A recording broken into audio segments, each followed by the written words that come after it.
దేవుని పరిశుద్ధమైన నామమునకు స్తోత్రం. అందరికి కూడా వందనాలు చెల్లిస్తున్నాను. యేసుప్రభు వారు కృత నిబంధనలో ధన్యతల గురించి కొండ మీది ప్రసంగంలో ధన్యతల గురించి మాట్లాడారు. ఆ ధన్యతలు ఎన్ని, అవి ఏంటో ఇప్పుడు మనం తెలుసుకుందాం. ఆత్మ విషయమై ధీరులైన వారు ధన్యులు, పరలోక రాజ్యం వారిది. దుఃఖపడు వారు ధన్యులు, వారు ఓదార్చబడతారు. సాత్వికులు ధన్యులు, వారు భూలోకమును స్వతంత్రించుకుందరు. ఈ వరకు ఆకలి దప్పులు గలవారు ధన్యులు, వారు పుష్టిపరచరు. గలవారు ధన్యులు, వారు కనికరము పొందుదురు. హృదయ శుద్ధి గలవారు ధన్యులు, వారు దేవుణ్ణి చూచెదరు.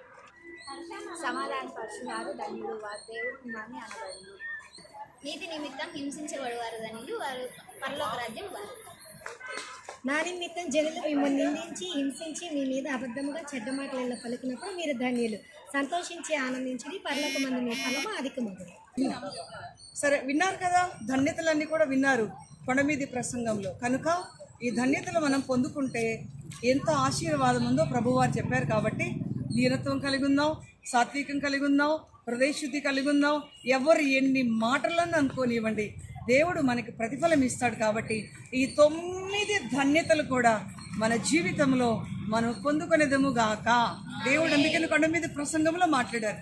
ఈ ధన్యతలన్నిటినీ కూడా దేవుడు మనకి దయచేయును గాక.